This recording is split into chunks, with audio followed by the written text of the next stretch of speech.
Libya से गैर रस्मी तौर पर मुहाजिरीन को ले जाने वाली किश्ती जो कि इटली की तरफ गामजन थी, वो 14 जून को यूनान के साहिल के करीब गरकाब हो गई। कहा जाता है कि वो यूनान के साहिल पे 6 से 7 घंटे खड़ी रही और मदद की तलबगार रही। अलबत्ता यूनान के जो कोस्ट गार्ड्स हैं उन्होंने इनके मुतालबों को नज़रअंदाज किया। बीबीसी की रिसर्च बताती है कि उन्होंने दूसरे जहाज़ों को भी इसके करीब आते देखा और ये भी देखा कि किस तरह दूसरे जहाज़ों को खुद ग्रीस के कोस्ट गार्ड्स ने ही भेजा था कि आप जाओ और उनको पानी और खाने का सामान देकर आओ। अलबत्ता उनकी मदद के लिए कभी कोई नहीं गया। जबकि दूसरी जानिब ग्रीस के गार्ड्स कहते हैं, हमें तो लग रहा था कि वो इटली की तरफ जा रही है और उसने कभी भी हमसे मदद नहीं मांगी, बल्कि जब हमने उससे पूछा कि क्या तुम्हें मदद चाहिए तो उन्होंने इनकार कर दिया। इस सानहे पर ताज़ा तरीन पेशरफ्त के मुताबिक इस किश्ती में करीब 750 के करीब अफराद सवार थे, जिनमें 350 पाकिस्तानी थे। वज़ीर दाखिला राना सनाउल्लाह ने कौमी असम्बली में इस हवाले से आगाह करते हुए बताया कि वो 350 अफराद जिनके बारे में खदशा है कि वो इस किश्ती में सवार पाकिस्तानी थे, उनमें से 281 की फैमिलीज़ या उनके लवाहिकीन ने हुकूमत से रब्ता किया है।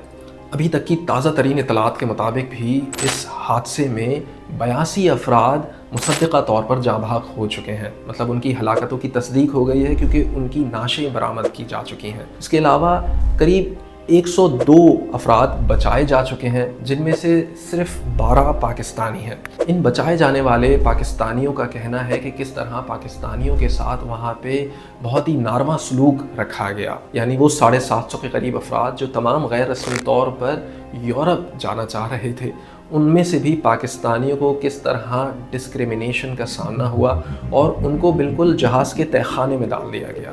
ये कहा जाता है कि जहाज़ डूबने से कबल ही कई पाकिस्तानी मर चुके थे। एक और बात, इस जहाज़ में सवार जितने ही बच्चे या ख़वातीन थीं, उनमें से अभी तक किसी एक के भी बचे जाने की कोई इत्तला नहीं है।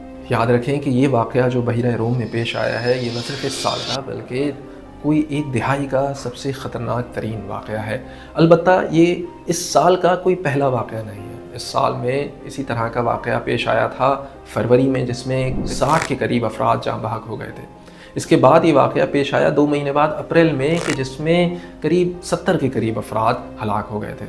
और अब ये तीसरा बड़ा वाक़या है।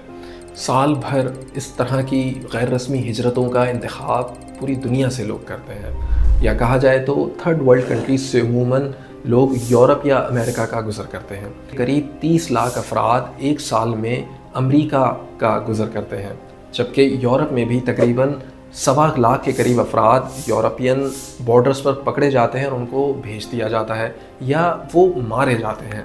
यूरोप के ममालिक की सरहदों की हिफाजत करने वाली जो एक मुश्तरका फ़ोर्स है, उसके आदाद और शुमार के मुताबिक साल 2023 में जनवरी से लेकर मई तक करीब 1.25 लाख अफराद को बॉर्डर पर गैर रस्मी तौर पर हिजरत करते हुए पकड़ा गया है। ये तो वो अफराद हैं जो हिजरत करते हुए पकड़े जाते हैं, धर लिए जाते हैं और या तो उनको डिपोर्ट कर लिया जाता है या उनको रेफ्यूजी कैंप्स में रख लिया जाता है। लेकिन ऐसे बेशुमार अफराद हैं कि या तो जो हिजरत करते हुए हलाक हो जाते हैं और उनका कोई वाली वारिस भी सामने नहीं आता, और या तो वो छुपे रास्तों से हिजरत में कामयाब हो जाते हैं। UN यूनाइटेड नेशंस के मुताबिक तकरीबन हर साल 11 से 13 हज़ार अफराद हिजरत के दौरान मारे जाते हैं, वो हलाक हो जाते हैं, और उनमें से सिर्फ 40% ऐसे हैं कि जिनका कोई वाली वारिस सामने आता है और उनकी नाशों को या उनकी बॉडीज़ को कलेक्ट करता है, क्लेम करता है। यूरोप की यही फ़ोर्स जो कि गैर रस्मी हिजरतों के ख़िलाफ़ जद्दोजहद करती है, उसका कहना है कि मेडिटेरेनियन सी, मतलब बहिरा रोम से आने वाली जो हिजरतें हैं, उनमें सेंट्रल मेडिटेरेनियन सी, मतलब वो रास्ता जो अफ़गानिस्तान, पाकिस्तान, ईरान और तुर्की से मुहाजिरीन को और ख़ास तौर पर लीबिया से मुहाजिरीन को लेकर आता है, वो सेंट्रल का हिस्सा कहलाता है। उसमें करीब 150% मुहाजिरीन की तादाद बढ़ी है, मतलब वो पकड़े जाते हैं तभी वो डिटेक्ट होते हैं और उनकी तादाद उन्होंने बढ़ी भी दिखाई है। और अगर इसी तरह वेस्टर्न मेडिटेरेनियन सी, मतलब मगरबी बहिरा रूम की जानिब से बात की जाए, जिसमें ट्यूनिस भी आता है और अफ्रीका के दूसरे ममालिक से जो लोग हिजरत कर आते हैं, उनकी तादाद करीब 30% है जहाँ से हिजरतें होती हैं। और यूरोप में हिजरत का तीसरा तरीका है तुर्की के रास्ते, मतलब ईरान बॉर्डर क्रॉस करके तुर्की और तुर्की की बॉर्डर क्रॉस करके लैंड के ही रास्ते ग्रीस और फिर ग्रीस से आगे यूरोप के दूसरे ममालिक में एंट्री। याद रखें कि बहुत सारे जो मुहाजिरीन हैं जो गैर रस्मी तौर पर जाते हैं या जिनको इर्रेगुलर माइग्रेंट्स कहा जाता है, वो ग्रीस या इटली का चुनाव करते हैं ज़्यादातर, क्योंकि इटली और ग्रीस यूरोप के साउथ में है और वो साउथ एशिया और अफ्रीकी ममालिक से समुद्री रास्तों से बहुत करीब पड़ते हैं। लोग ये करते हैं कि उन ममालिक का जो यूरोप से करीब तरीन है वहाँ का वीज़ा लेते हैं। इसी तरह कुछ लोग ईरान का वीज़ा ले लेते हैं और फिर वहाँ से गैर कानूनी तौर पर बॉर्डर क्रॉसिंग करते हैं ज़मीनी रास्ते से। ये ज़मीनी रास्ता कहने में तो आसान लगता है, लेकिन ये बहुत दुश्वार गुजार रास्ता है और उसमें कई हलाकतें होती हैं हर साल। इसी तरह दूसरा रास्ता ये है कि इजिप्ट का वीज़ा लेते हैं, मतलब मिस्र का वीज़ा लेते हैं, मिस्र से लीबिया में दाखिल होते हैं और लीबिया का भी उनको वीज़ा आराम से मिल जाता है और फिर लीबिया से समुद्री रास्ते से वो ग्रीस से होते हुए, मतलब मेडिटेरेनियन सी से होते हुए इटली की जानिब जाते हैं। यहाँ सबसे बड़ा मसला ये आता है उन अफराद के लिए जो कि इस तरह की बेहतर ज़िंदगी का ख्वाब देखते हैं कि वो हत्थे चढ़ जाते हैं उन एजेंटों के जो इनको बेहतर या यूरोप और अमेरिका की ज़िंदगी का झांसा दिलाकर उनसे ख़तीर रकम बटोरते हैं और फिर उनको इतने दुश्वार गुजार रास्तों से हिजरत करवाते हैं गैर रस्मी तौर पर कि ये एक तरह का ज़िंदगी का जुआ है। बल्कि ये सच में ज़िंदगी का एक जुआ है जिसमें अगर वो पकड़े गए तो कोई ज़िम्मेदारी नहीं, अगर वो मारे गए तो कोई ज़िम्मेदारी नहीं, अगर वो वापस कर दिए गए डीपोर्ट तो कोई ज़िम्मेदारी नहीं। BBC और राइटर्स में छपने वाली ख़बरों के मुताबिक एक गैर रस्मी मुहाजिर से 6,000 से लेकर $10,000 तक ईंटें जाते हैं। इन एजेंटों का, जिनको ह्यूमन स्मगलर्स या ट्रैफिकर्स भी कहा जा सकता है, उनका नेटवर्क इतना मजबूत होता है कि पूरी दुनिया की फोर्सेस उनके पीछे तो पड़ी रहती हैं लेकिन वो अपनी इन हरकतों से बाज नहीं आते।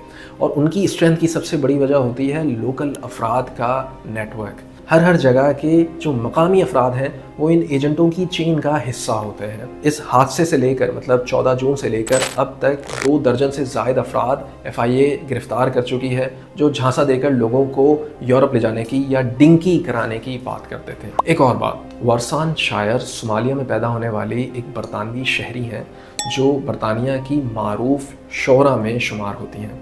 उन्होंने एक शायरी की अंग्रेज़ी में जिसका अगर उर्दू तर्जमा किया जाए तो कुछ इस तरह से मफ़हूम बनता है कि अपना घर कोई नहीं छोड़ कर जाना चाहता इल्ला ये कि आपका घर एक दरिंदा बन जाए और मुंह खोल कर आपके इंतज़ार में बैठा हो। अपने बच्चों को किश्ती में कोई नहीं बिठाना चाहता इल्ला ये कि समंदर की ज़िंदगी ज़मीनी ज़िंदगी से महफूज मालूम हो। वो आगे लिखती हैं कि अपने घर को छोड़कर मुहाजिरीन के कैंप्स में कोई नहीं रहना चाहता इल्ला ये कि आपका घर खुद आपसे इसरार करे कि खुदारा चले जाओ यहाँ से, यहाँ तुम्हारे लिए कोई अमान नहीं। याद रखें कि अगर आप एक मुतवस्सित तबके से या अमीर तबके से ताल्लुक़ रखते हैं, आपके पास रोज़गार का ज़रिया है और आपके पास एक घर है, तो आप कभी भी उन लोगों का दर्द नहीं समझ सकते जो इन तमाम चीज़ों से महरूम है, क्योंकि एक बेहतर ज़िंदगी गुजारने का हक़ उनका भी है। उनकी कोई गलती नहीं कि वो एक मखसूस तबके में पैदा हुए। क्यों जब इतनी देर तक 6 या 7 घंटे तक वो किश्ती ख़राब हालत में खड़ी रही एक ही जगह पर और जिसकी इमदाद के लिए बहुत सारी दूसरी किश्तियों को भेजा गया, तो उसको बचाने के लिए, उसके रेस्क्यू के लिए कोई काम क्यों नहीं किया गया? इस हवाले से अगर सोशल मीडिया और इंटरनेट के दिगर बासियों से बात की जाए तो वो कहते हैं कि सिर्फ ये गरीब लोग थे और वो गैर रस्मी तौर पर अपनी बेहतर ज़िंदगी की जानिब कदम बढ़ाना चाहते थे, इसलिए उनको कोई पूछने नहीं आया। अलबत्ता अगर ये किसी फ़र्स्ट वर्ल्ड कंट्री में सानिया पेश आता कि वहाँ पे अगर कोई डूब जाता तो उसको बचाने के लिए कितनी ही forces, navy, coast guards, maritime police सब आ जाते और वो दुनिया की हर टेक्नोलॉजी जो कि उनको दस्तयाब है वो इसमें महव हो जाते।